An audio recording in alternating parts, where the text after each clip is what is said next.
días. Hoy tenemos un diálogo libre interesantísimo. Nos acompañan el ministro de Obras Públicas y Comunicaciones, el ingeniero de Línea Ascensión, con nombre de poeta. Así. Y el viceministro, el ingeniero Nelson Colón. Hay muchos temas, es un asunto que incumbe al país entero, no es local. Hay veces que hablamos solo de Santo Domingo y sus problemas, pero esta vez es un tema bien extenso. Bienvenido, muchísimas gracias por aceptar nuestra invitación. Gracias a ustedes por invitarnos. Los periodistas que nos van a acompañar son el redactor jefe de la Mesa de Velocidad, Omar Santana, la editora de Economía, Sugelis Tijero, y el periodista de la sección política, Valvieri Rosario. Antes de que los compañeros empiecen su interrogatorio, me gustaría saber si las lluvias de estas últimas semanas, que nos han parecido eternas, han dañado mucho el sistema de carreteras. Sí, evidentemente estas lluvias han ocasionado muchos daños, porque viene siendo una secuencia de torrenciales aguaceros que han estado afectando el país. Esta temporada ciclónica ha sido bastante activa. A nosotros nos tocó estrenarnos con la tormenta Laura, y recientemente había pasado la Isaías, y desde entonces ha estado lloviendo de modo continuo. Acelera el proceso de deterioro de las carreteras y de las calles, sobre todo porque en las calles de las ciudades y también en las carreteras se presentan situaciones de drenaje, y los problemas de drenaje aceleran el deterioro de los pavimentos y ocasionan muchísimos problemas que normalmente a veces no se ven, salen después de esos periodos de lluvia así tan continuos. ¿Qué provincia está más afectada? Esta temporada afectó mucho a provincias como Atomayor, y Atomayor fue duramente impactado, Azua, la provincia Monseñor Noel y el propio Gran Santo Domingo. En el Gran Santo Domingo se han producido situaciones importantes. Ha habido comunidades enteras incomunicadas en el área de Santo Domingo Norte, La Victoria, en esos entornos, y las calles también del Gran Santo Domingo por el tema del drenaje. Sabemos aquí lo grave que es la situación del drenaje en esta ciudad, donde se ha acumulado una ciudad que ha crecido de manera horizontal y que apenas tiene menos de un 20% del sistema de alcantarillado que debía de tener. Esta es una responsabilidad de los ayuntamientos. Hemos tenido que venir en auxilio de ellos porque sabemos los limitados recursos que manejan los ayuntamientos, y por eso hemos desarrollado todo un programa de intervención en el Gran Santo Domingo con los fines de mitigar los impactos de ese progresivo deterioro que experimentan sus vías. Gracias. Omar. Muchas gracias. A uno le ha llamado la atención que usted no ha sido de los ministros que han salido diciendo: nosotros encontramos esto en el Ministerio de Obras Públicas, algo que sí lo han estado haciendo otros funcionarios del gobierno del presidente Luis Abinader. ¿Usted nos puede contar qué ha ido encontrando en el ministerio? Si hubo irregularidades, cuáles proyectos pendientes que usted considera que van a tener más relevancia, si en obras públicas hay muchos empleados que caen en la informalidad desde el punto de vista histórico. Cuando digo la informalidad, son esas personas que son jornaleros, que trabajan en carreteras, en caminos vecinales. ¿Qué ha ido usted encontrando en el ministerio? Mira, a nosotros nos tocó, por las mismas razones que conversamos con doña Inés, empezar trabajando, porque nos tocó una tormenta que recién había afectado el país cuando asumimos el gobierno, y otra que nos llegó. Entonces, eso no te da mucho tiempo para mirar hacia atrás, sino caminar hacia adelante. Ahora, nosotros, que entendemos que también la institucionalidad juega un papel fundamental en la vida democrática de los estados, solicitamos una auditoría. fuimos probablemente una de las primeras instituciones del gobierno que solicitó una auditoría. Le corresponde a los auditores hacer su trabajo. Tienen todo el apoyo nuestro, pero en sus momentos ellos dirán cuál es la situación de las indagatorias que están desarrollando. ¿Por qué periodo fue la auditoría solicitada? Le solicitamos la del 2020. ¿El último año? No, el periodo, porque se había hecho una que abarcaba el primer semestre del 2019, entonces pedimos del segundo semestre y hasta agosto, que es la conclusión del periodo que nosotros nos tocó relevar. Hemos encontrado, primero dispusimos darle continuidad a los proyectos que estaban en ejecución, sobre todo los que tenían un nivel de avance por encima del 70%, para terminar con una práctica inveterada que ha habido en nuestra cultura institucional, que es que, como el velo de Penélope, se reempieza, cada vez que viene un gobierno, se reempieza. Entonces nosotros hicimos una evaluación de las obras que tenían ese nivel de terminación y nos hemos abocado a concluirlas. Igual. ¿Cuáles son esas obras, ministro? Disculpe. Mira, encontramos obras de la importancia de la carretera Circunvalación de Asua. Encontramos trabajos que estaban paralizados ya con un buen nivel de avance en la carretera Atomayor Sabana de la Mar. Te estoy hablando de la más importante, hay decenas de obras menores. La turística de Santiago. La turística de Santiago apenas de unos cerca de 40 y tantos kilómetros, apenas le faltaban 10 kilómetros para concluir. ¿Esa era del Ámbar? No, porque la del Ámbar es nueva, que de esa hablaremos. La turística es la que va por la montaña, bordeando todas las montañas, que comunica Santiago con Puerto Plata. Apenas le faltaban 10 kilómetros y dispusimos que era una insensatez dejar ya con ese nivel de avance cuando trabajos que se habían concluido por no haberse terminado, haberse cerrado el ciclo de los dos puntos que unen, empezaba ya a tener un deterioro. Y así una cantidad de obras que estaban en una fase inclusive más avanzada y otras que por su importancia y por el tiempo que duran, no, se habían realizado licitaciones, pero no se habían iniciado, como es la circunvalación de Baní.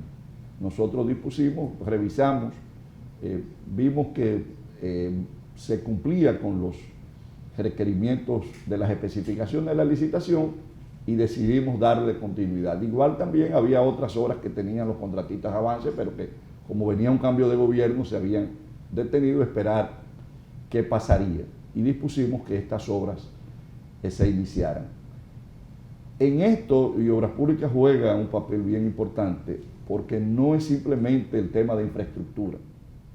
Infraestructura es la solución de problemas de infraestructura es nuestra razón de ser, pero en todo esto se provoca, las obras de construcción provocan un dinamismo de la economía y en medio de la situación de pandemia que tenemos con los efectos que conocemos en términos económicos, se requería de tratar de reactivar el sector construcción desde el punto de vista de las obras públicas hasta los niveles que pudieran impactar la economía. Entonces, en esa dirección hemos estado trabajando con obras de algunas veces de menor calado, pero que impactan de manera importante las comunidades.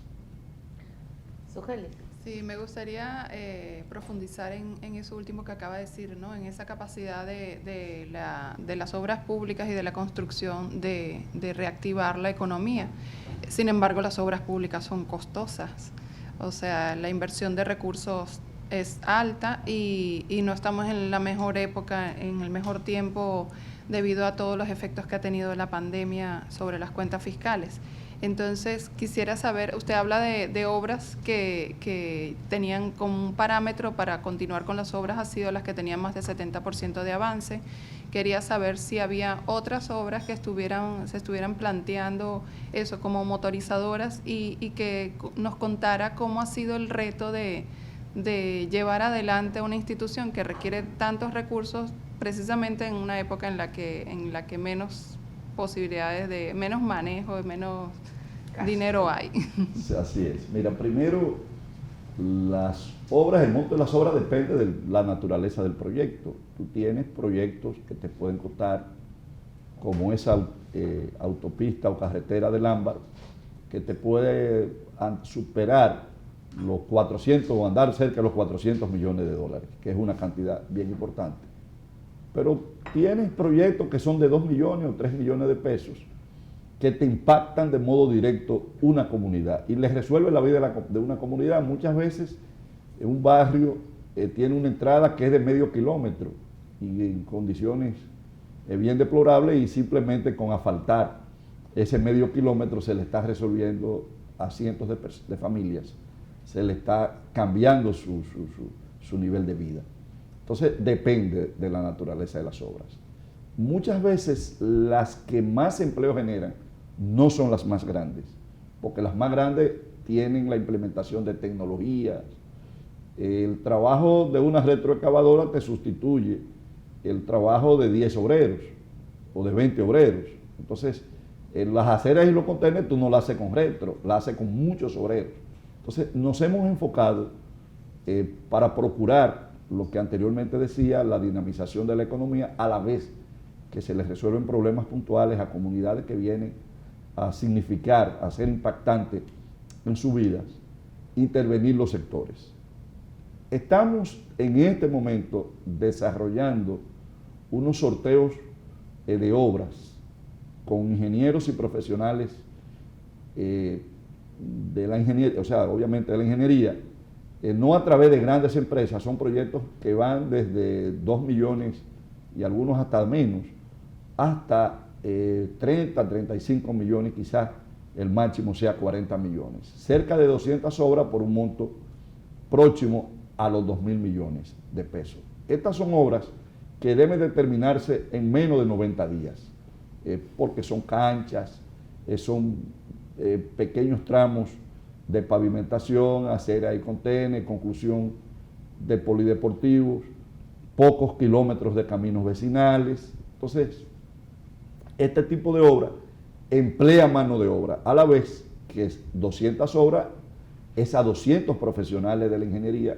donde uno de los requisitos que hemos puesto es que esas personas no tengan contratos vigentes, a los fines de darle oportunidad a los que han estado cesantes desde el punto de vista de la ingeniería. Entonces, esto impacta. Ahora, hay otros proyectos que son ya de otra naturaleza, otra envergadura. Te puedo citar un proyecto que tenía unos 24 años paralizado, que es la avenida de circunvalación que circunda Los Alcarrizos.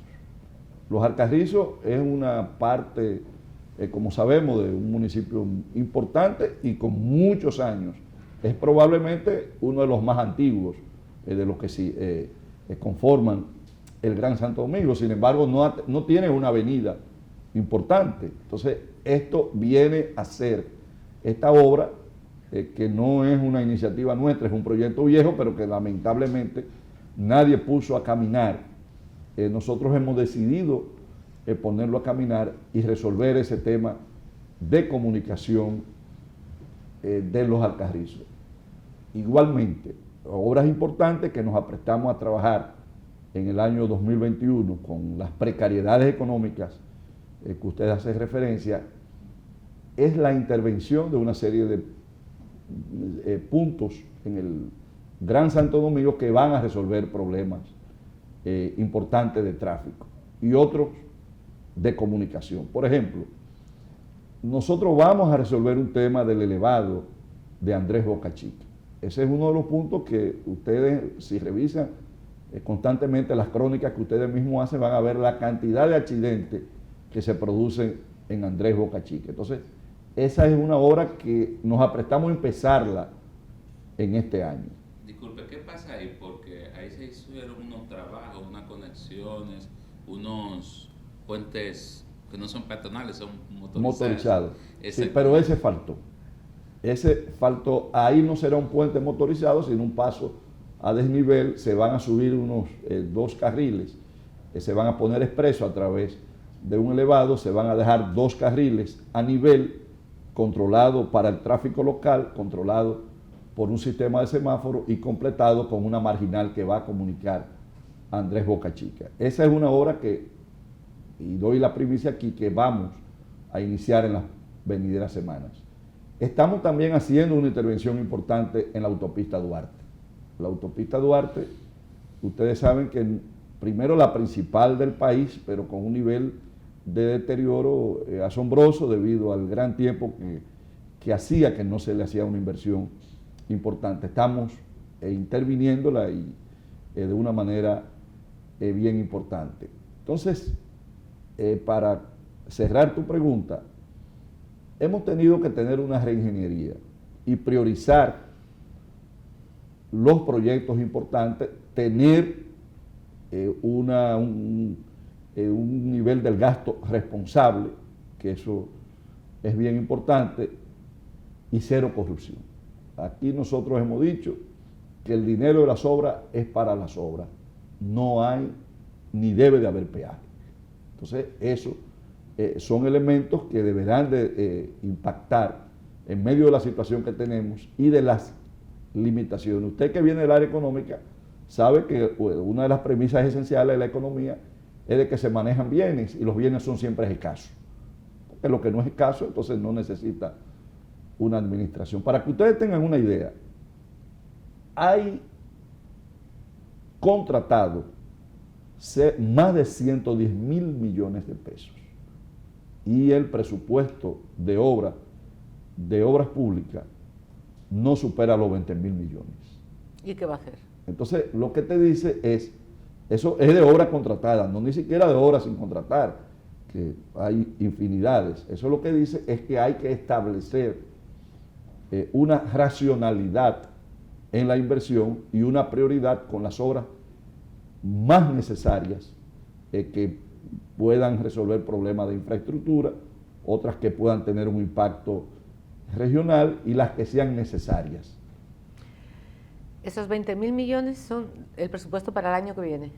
En el área de menos, nosotros vamos a tener unos 18.000 de obras públicas para inversión. Para inversión. Que se redondearía en unos cerca de 21.000 porque hay un fideicomiso que ustedes saben que se maneja ya, que es el DRD Vial, que generará cerca de unos 3.000 millones de pesos adicionales, que eso no provienen del fondo del presupuesto, sino del peaje y la facilidad de estructurar vías de financiamiento a través de colocación de bonos, de empréstitos, porque como fideicomiso, y con una operación que tiene una rentabilidad, nosotros proyectamos llegar entre recursos propios y colocación de bonos o de préstitos en unos 3.000 millones de pesos, que con eso cerraríamos casi en 22.000 millones de pesos las inversiones. Una pregunta, ministros. El gobierno actual confía mucho en las alianzas público-privadas. En el caso de su cartera, ¿cómo le va a afectar y qué opina usted? Mira, las alianzas público-privadas son necesarias y por lo que hemos referido se hacen más necesarias. Es involucrarnos y asociarnos con el capital privado para poder desarrollar obras de infraestructura. En ese aspecto, Obras Públicas fue pionera, fue de las pioneras, con algunas experiencias quizás no tan agradables. Así es. No. Pero nos ha servido de aprendizaje, lamentablemente un aprendizaje forzoso. La carretera del Ámbar se procura hacer en ese esquema. Nosotros estaremos inclusive en los próximos días también anunciando la constitución de otro fideicomiso que se llama o se llamará Parquéate RD, que es para la construcción de parqueos en determinados lugares de la ciudad bajo el esquema de alianza público-privada. Entonces, es necesario, es un modelo que ha sido utilizado con éxito por otros países y que en momentos como este, que ha habido un constreñimiento de la economía, de las recaudaciones, con presupuestos que van a ser muy limitados, y con un sector empresarial local, igual también que internacional, con liquidez y con un buen know-how, creo que serán iniciativas que redundarán en beneficio y que el aprendizaje que hemos tenido habrá de servirnos para fijarnos bien en las condiciones que pactemos en esas alianzas. En la letra pequeña.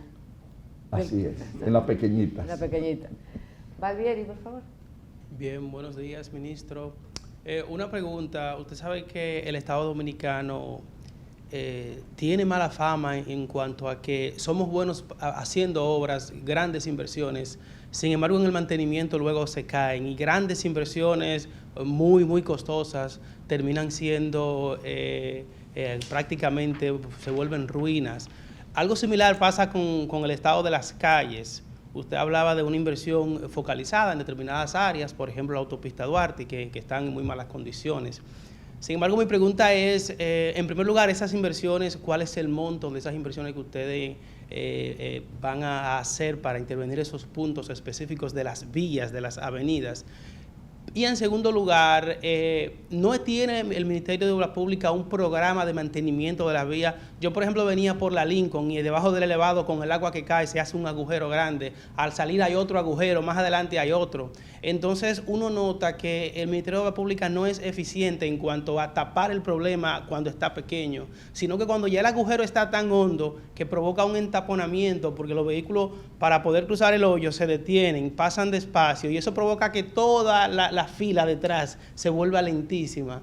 ¿Por qué Obras Públicas no tiene un programa de mantenimiento para mantener todas las vías? Eso pasa en la 17, el puente de la 17, Santo Domingo Este, la Charles, casi todas las avenidas. Y no estamos hablando de barrios, de calles interiores, de barrios, de sectores. Estamos hablando de vías principales que se utilizan a diario y que, si están en buenas condiciones, facilitan la circulación libre.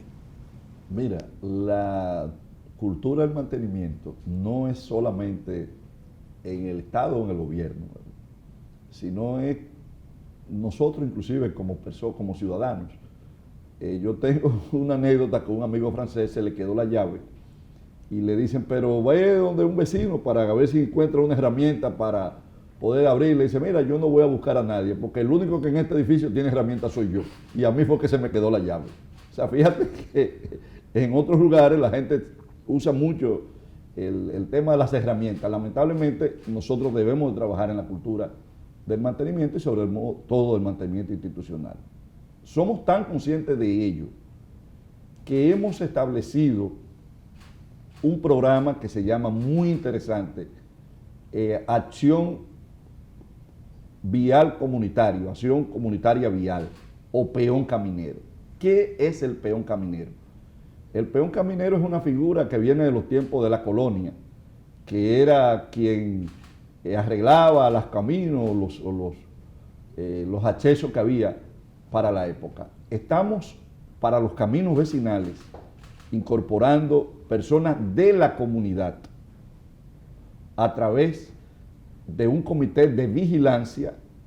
El comité de vigilancia recomienda a una persona para que de determinados trechos, 1,5 kilómetros, se le asigne a una persona en camino que sea para mantenimiento, porque una cosa es el mantenimiento y otra cosa es la reparación.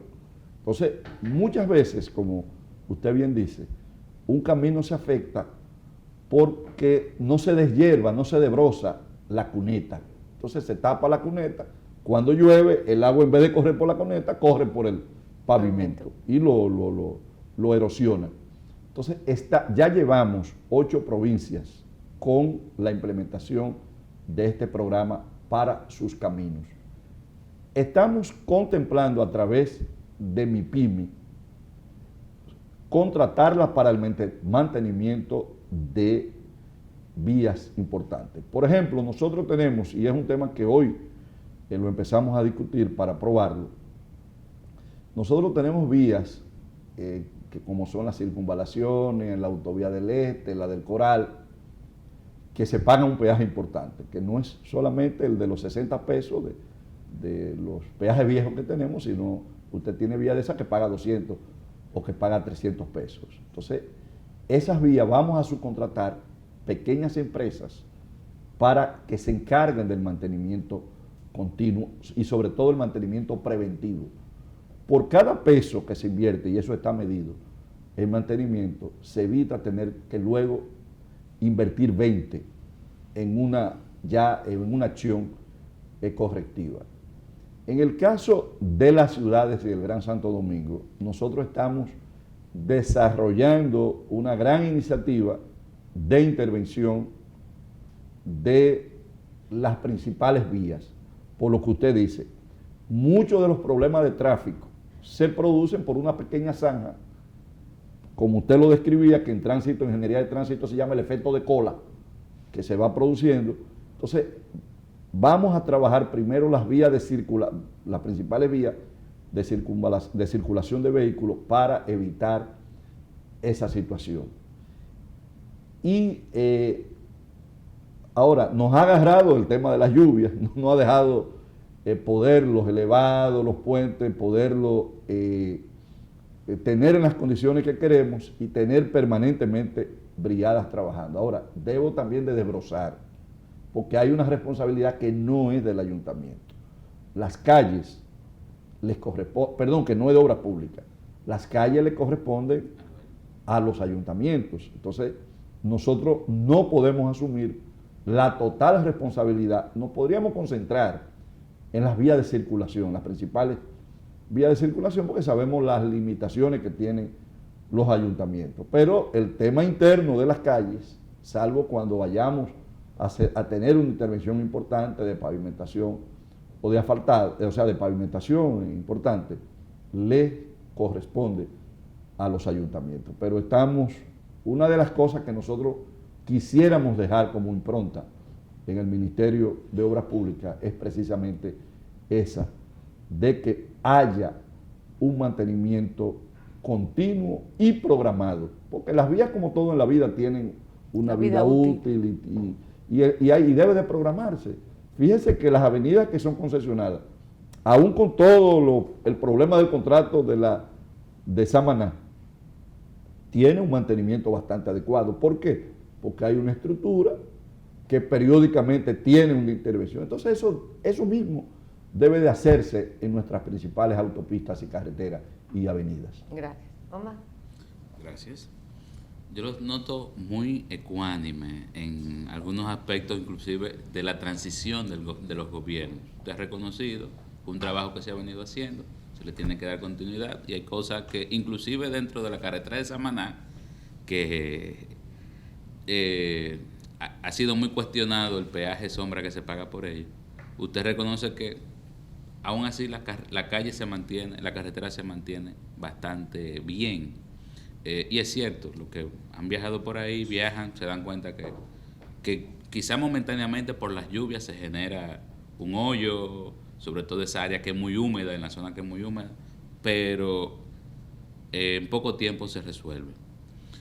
Mi pregunta va dirigido, le señalo esa ecuanimidad porque todavía no le hemos escuchado hablar sobre el tema del asfalto caliente, que ha sido llevado por compra y contrataciones a la Procuraduría General de la República. ¿Qué es lo que pasa con el asfalto caliente? ¿Y por qué que se le compra a obras públicas? ¿Y por qué ese tema ustedes lo han manejado dejando que sean los órganos del Estado que están para dar seguimiento? Bueno, precisamente porque esos órganos son los responsables.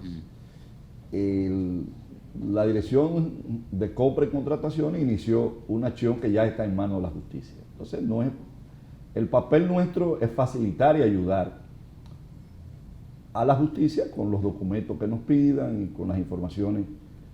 Pero ¿cómo es el negocio del asfalto caliente? No te explico. Hay que diferenciar dos cosas. Hay lo que es el AC30.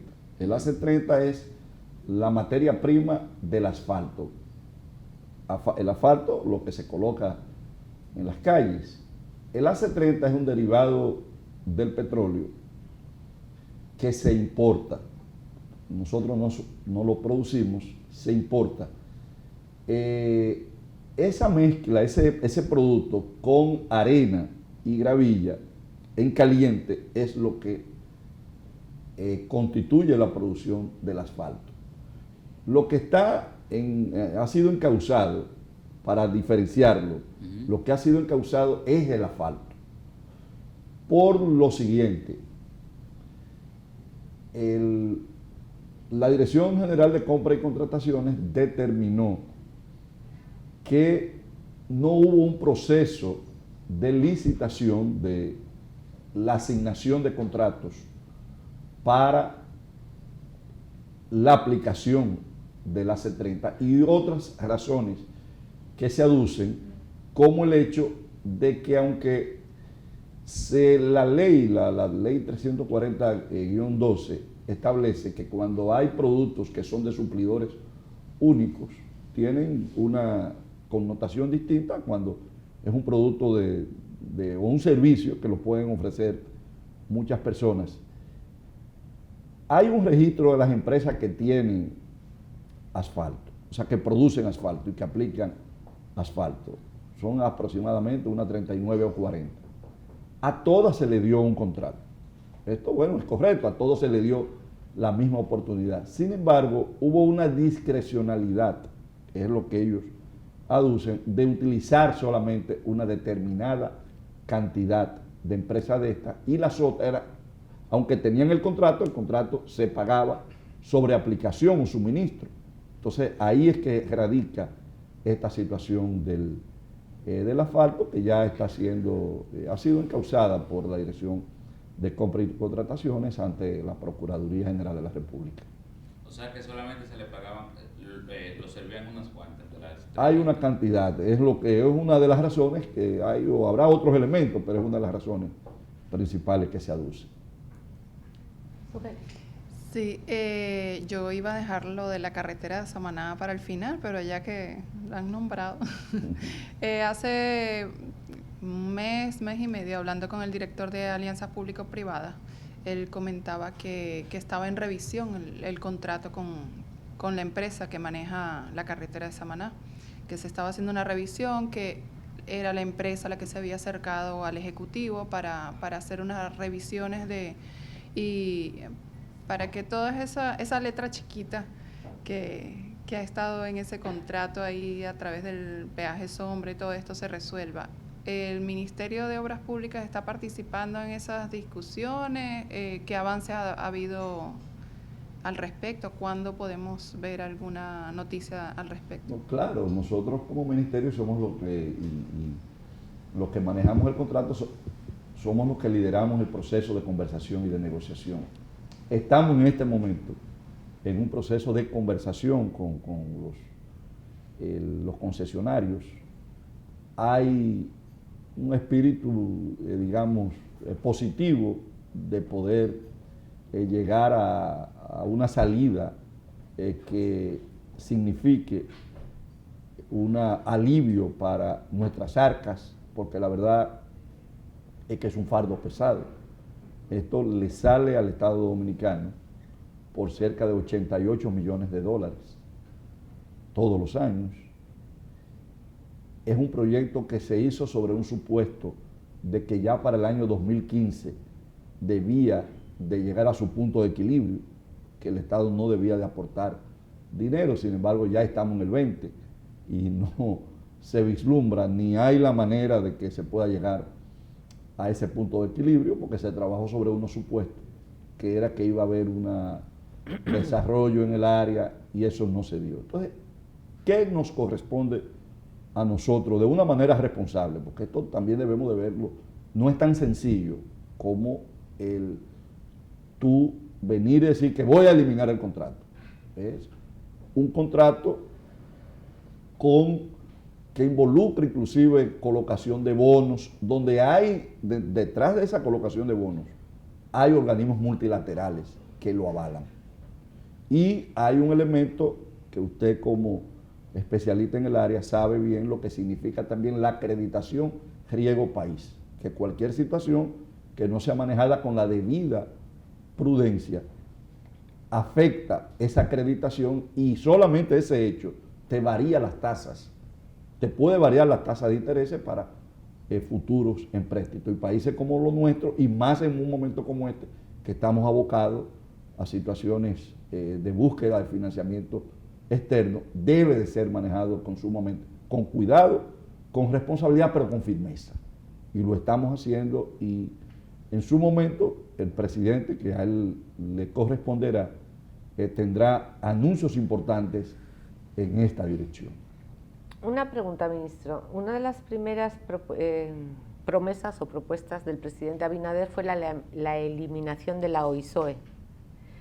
¿En qué está esto y cómo les está afectando a ustedes? Bueno, se está desarrollando, es una transición.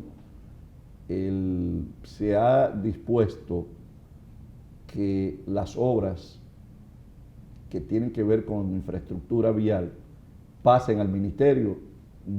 Todavía no la hemos recibido. Hay una comisión conjunta que está trabajando en ello, en ver cuáles son las que van a pasar, porque hay obras que ya contratos que perimieron, u otras que sencillamente en las condiciones en que se desarrollaron no continuarán, sino las que nosotros estaremos en condición de recibir, porque son o prioritarias o contratos que pueden dársele continuidad. Entonces estamos en esa etapa, se ha estado trabajando, hay una comisión que está trabajando permanentemente en esto, es un proceso, reitero que pienso que para principios de año nosotros, lo que tiene que ver con la parte de infraestructura vial, dispondremos de las obras, de esas obras, y también de ver también porque no es solamente que nos lleguen las obras, sino que las que vayamos a darle continuidad vengan con sus fondos. ¿Y con su personal? Sí, habrá un personal de esto que sí que deberá de ubicarse. Ahí había, como en muchas instituciones del Estado, un personal bastante numeroso, pero hay también personas que ya estamos hablando de una instancia que tiene más de 20 años. Esto se constituyó en el año 1986, ya hace 20 y tantos años, y hay personas que están desde esa época que yo entiendo que son técnicos, y hay buenos técnicos que deben de ser respetados. Sobre ese tema, el equipo económico del expresidente Danilo Medina hablaba en su momento de que había un presupuesto asignado para OISOE para el año que viene. Sobre OISOE, para el año que viene, ¿cómo va a ir desmontándose eso? O sea, ya usted dice que va a ser gradual, pero hay un presupuesto para el año que viene, o sea, ¿cuándo va a dejar OISOE de costarle tanto al presupuesto nacional? Mira, hemos dicho que precisamente hay obras, y no es simplemente decir estas obras se van para obra pública. ¿Por qué se le asignó a OISOE? Por lo siguiente, y hay que explicarlo, y ellos lo saben bastante bien. Una manera de medio para confundir. Las obras tienen lo que se llama el SNIP. El SNIP es el Sistema Nacional de Inversión Pública, donde cada obra se desarrolla un perfil de su impacto, su importancia, y esto se le da una numeración. Con ese número es que se le hace la asignación de fondos, sirve para el seguimiento en la Contraloría, en presupuesto y en tesorería. Es como, digamos, la cédula, el número de cédula o de pasaporte de cada obra. Para que una obra pueda tener una asignación presupuestaria, debe de tener un SNIP. Entonces, esto es un proceso que lleva tiempo, el colocar el SNIP. Como esas son obras que tienen esa asignación, se le ha colocado, más que a la institución, se le ha colocado a esas obras su partida presupuestaria a los fines de que cuando vayan a la institución que la va a recibir, puedan llegar con sus fondos. Entonces, por esa razón es que se ha mantenido. Pero la palabra del presidente de la eliminación de esa estructura, que es una estructura que no tiene razón de ser, porque fíjate que es de supervisión, y lo que menos hace es supervisar, lo que hace es construir. pudo haber habido un ente adscrito a la Contraloría de la República de supervisión para que hubiese una supervisión cruzada con los entes constructores, pero no lo hubo y ya no había tiempo de reformarlo. Lo mejor fue la decisión que se tomó. Ustedes conocen, todos conocemos, los escándalos históricos que se desarrollaron a través de esa institución porque se manejaba con mucha discrecionalidad. Era una institución que muchas veces se funcionaba sin un presupuesto porque venía a ser una respuesta a los requerimientos que en una determinada comunidad daba el presidente. Le hacían una solicitud de algo que no estaba en el presupuesto, el presidente se comprometía, entonces transfería fondos a la OISOE y a través de la OISOE se ejecutaban. Entonces, estas situaciones así de improvisación, sobre todo de compromiso del presidente, generaban este tipo de situación que fue aprovechada por personas para hacer a través de esa institución grandes negocios. Omar. Bien. Ministro, una gran parte de las carreteras o avenidas o pistas de circunvalación del país están subutilizadas. La de Santo Domingo, que en un momento uno pensaba que iba a ser una solución para el tránsito pesado y tránsito de carga que no tiene necesidad de entrar a la ciudad, circulara por allí. La de Santiago, lo mismo. ¿Qué solución se le está buscando? Yo sé que no es una solución que solamente de ustedes, porque ustedes son obras públicas. Debe de haber alguien que fiscalice, que debe ser la DGC, y tiene que haber alguien que regule, que deben ser los ayuntamientos. ¿Qué solución se le está buscando a esas vías que costaron mucho dinero y que lamentablemente no tienen el uso, o no se le está dando el uso que... Mira, yo pienso que sí, y nosotros que la medimos, porque son vías que tienen peaje, puedo decirte que la mayor recaudación de peaje está viniendo de esas vías, de esa circunvalación. Al extremo, ¿La de Santo Domingo? sí, la circunvalación de San Juan Bosch, que es la que viene desde Jaina y termina en la carretera de Samaná. Al extremo que nosotros vamos a continuar el circuito que conecte el puerto de Caucedo para que se pueda producir una utilización más plena de la vía, porque hasta ahora ella termina en la de Samaná. Le corresponde al ayuntamiento también tomar medidas para la regulación de la entrada de vehículos pesados a la ciudad. Una gran tarea que tenemos las distintas instituciones es la asunción de la autoridad, porque aquí también cada quien hace lo que entiende. Entonces debe de haber una regulación. Cuando se complete, cuando se conecte el puerto de Caucedo, eso deberá de derivar una mayor cantidad de tráfico. ¿Eso eliminaría los camiones en el malecón? Mire, esa es una disposición que le corresponde al ayuntamiento. Establecer el tipo de vehículos que puede entrar y obligar a que se utilicen vías que no sean transitadas o que no tengan el tráfico, porque fueron vías que no fueron diseñadas para un tráfico así tan pesado. Hoy hay alternativas. Depende, evidentemente, a qué parte de la ciudad se va y los ayuntamientos, de manera conjunta, porque no es una labor solamente, sino es de la mancomunidad de municipios, tomar medidas que permitan establecer qué tipo de vehículos puede entrar, porque las cargas son necesarias, son parte de la vida misma de una ciudad, pero limitarla y establecer regulaciones, porque colocar por calles estrechas, patanas o furgones, el tránsito de furgones, esto no solamente afecta la vida de las calles, sino también el mismo tráfico y pone en peligro también a la ciudadanía. ¿Y cuánto se está recaudando entonces en peajes aproximados en esas avenidas? En esa supera mensualmente los 12 millones de pesos anda alrededor, supera, creo que sí, que 12 millones de pesos. Es el que más recauda porque también tiene 3 y es más caro. Pero recauda más que el de la autopista Duarte. El que más se recauda no es la autopista Duarte, es el del este. Pero sí, mucho 12 más. 12 millones son ¿cuántos vehículos diarios?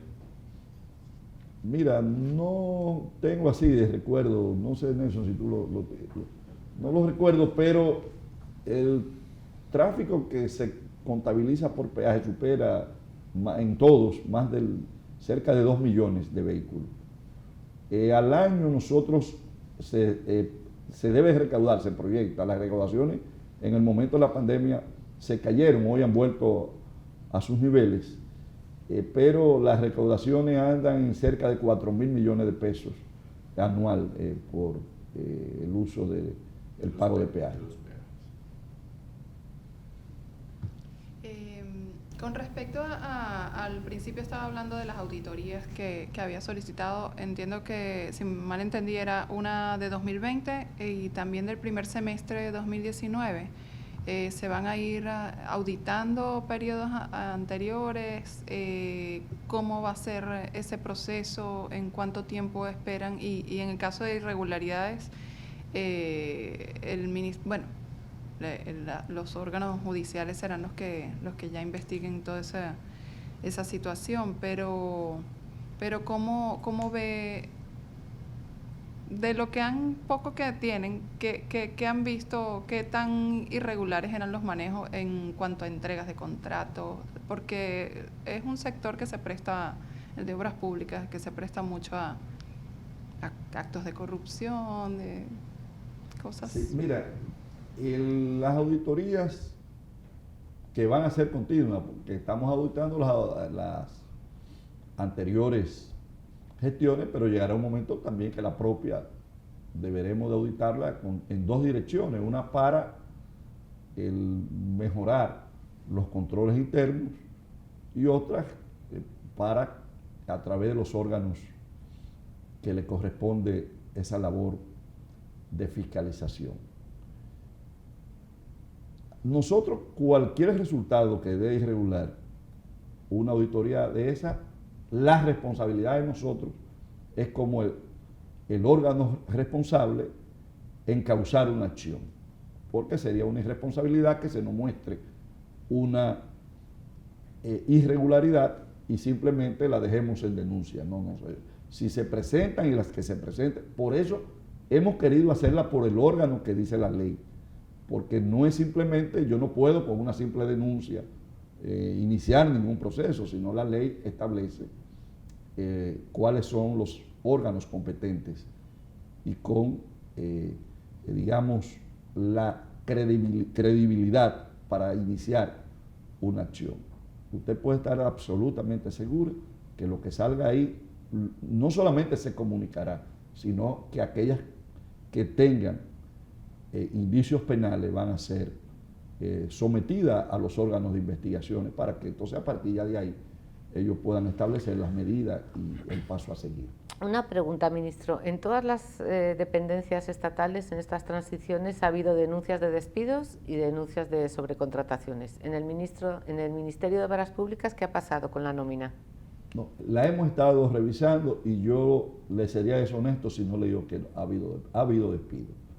¿Cuánto? ¿En qué proporción? Ha habido, nos hemos sujetado a 2 cosas.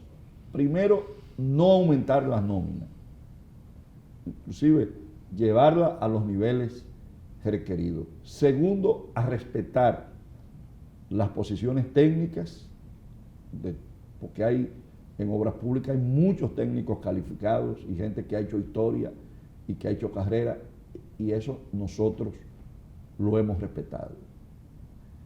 Cientos de remociones y de desvinculaciones ha habido.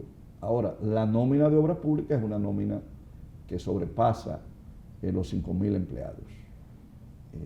No pienso que se haya removido en más del 10%, pero hemos hecho sustituciones y continuaremos haciendo sustituciones, porque también hay áreas que cada quien debe de tener un equipo que le acompañe para poder desarrollar la labor que le compete.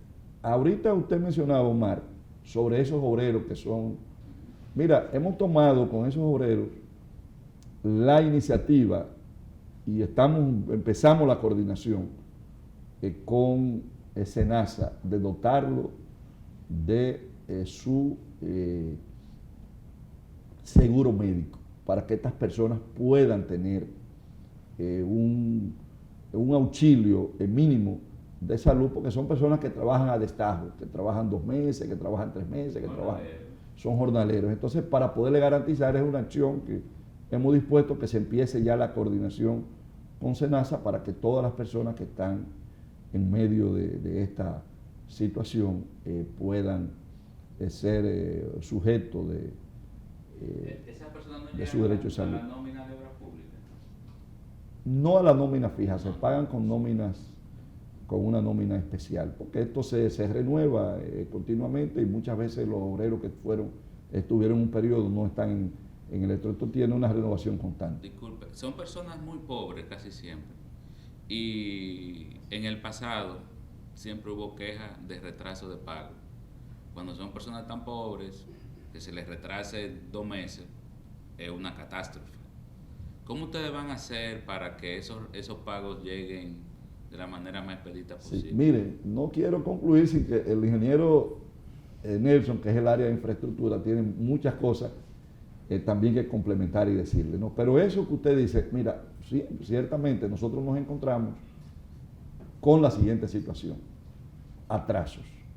Esos atrasos provocan, hoy nosotros decidimos para este mes, el mes pasado, pagar con cheque, porque se paga a través de depósito se deposita en cuenta, entonces nosotros para poderlo auditar, y nos encontramos con la siguiente situación: una cantidad, todavía no se ha concluido el informe, de cheques que nadie lo fue a retirar. Y en otro caso, personas que se presentaban y se les pedía que entregaran la tarjeta que ellos tienen por su cuenta bancaria para poder debitar a través de los cajeros. Y decían, no, es que yo no tengo, la tiene fulano, porque la vende.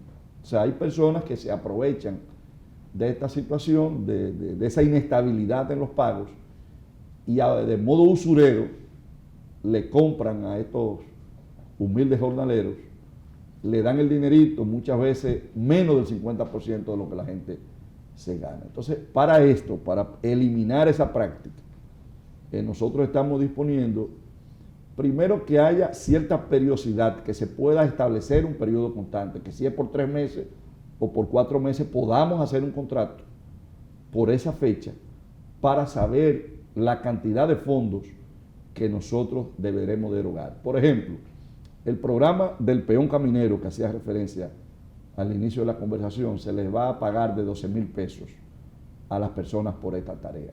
Pero esto es contratado. Ya un contrato que se está haciendo por 6 meses, ya el ministerio sabe que tiene esa responsabilidad y esto puede programarlo. Cuando es con obreros que se entran y se salen en un periodo fijo de tiempo, entonces se dan esas situaciones que hay que esperar al final, pero ese final puede ser 2 meses, 3 meses, y el proceso burocrático se lleva otro tiempo y fácilmente las personas pueden durar hasta 4 meses sin recibir ese dinerito que con tanto esfuerzo se gana. Usted hablaba del señor viceministro que también nos acompaña, es viceministro de Infraestructura. Infraestructura vial. Exacto. ¿Cuál es la gran obra del 2021 para su departamento? Bueno, nosotros estamos trabajando en 2 vertientes. Estamos terminando el rediseño, como lo dijo el ministro, de la situación de la circunvalación de los Alcarrizos, por la cantidad de años que tenía parada esa obra. La estamos rediseñando y la estamos actualizando en la parte del presupuesto. Y estamos trabajando, no lo anunció el ministro, pero en la circunvalación de Navarrete. Estamos precisamente en estos momentos evaluando el diseño de esa circunvalación que sacaría obviamente lo que es el trayecto hacia Puerto Plata y la línea noroeste de tener que entrar por el Navarrete. ¿Y lo que ha dicho el ministro de llevar la circunvalación hasta Caucedo no es prioridad? Lo estamos trabajando también, recibimos una propuesta de una compañía y le estamos evaluando, y estamos evaluando el diseño original también para ver la factibilidad de ese proyecto, porque ahí hay una situación de que el diseño original salía por lo que era la rotonda de Boca Chica, ¿no?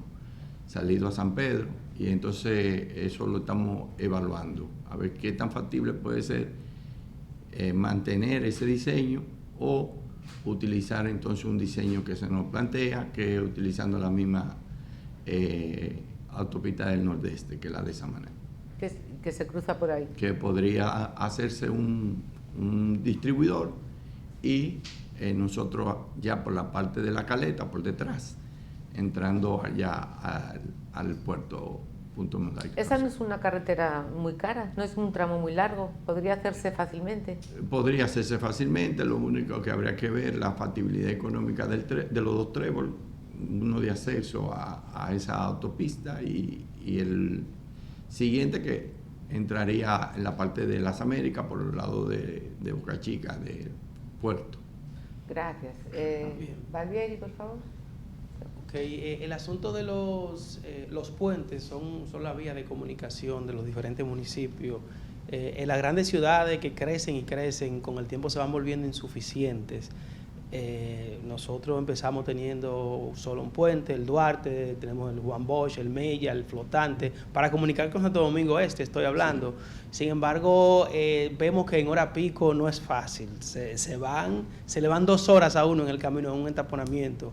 Y los agentes de la DGC hacen todos los esfuerzos poniendo cono, haciendo esto, y eso es un entaponamiento. El expresidente Leonel Fernández en una ocasión prometía la construcción de otras vías para comunicar Santo Domingo Este con el distrito, un puente paralelo para el puente de la 17, por ejemplo.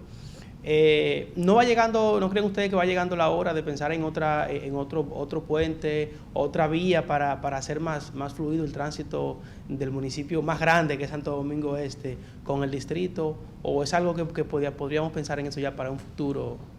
Bueno, le informo que por disposición del ministro nosotros tenemos una comisión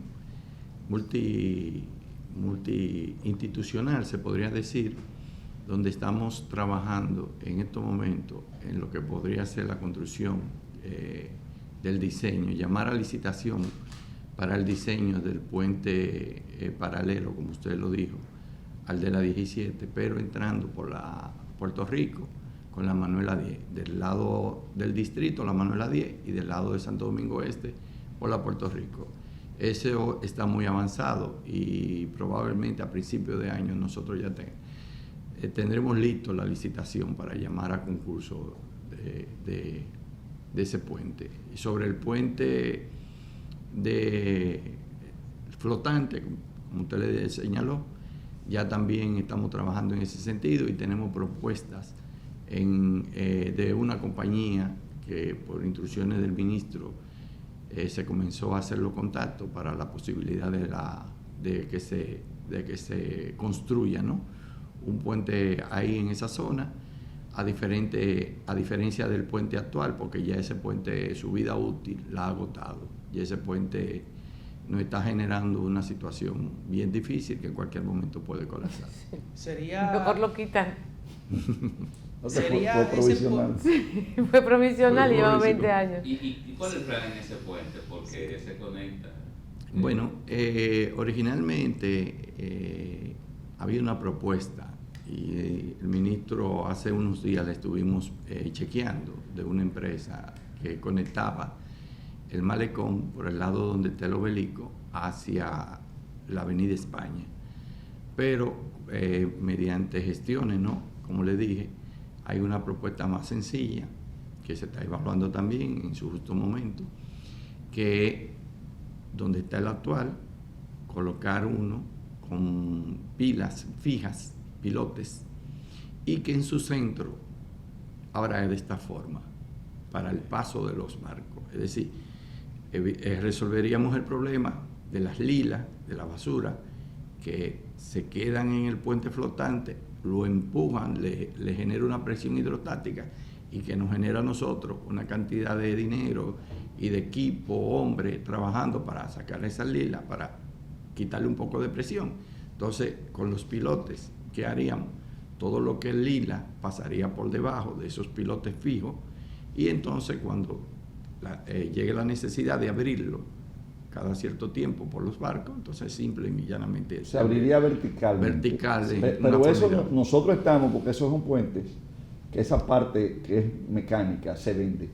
Estamos en contacto nos han hablado de venta en Inglaterra y en Miami.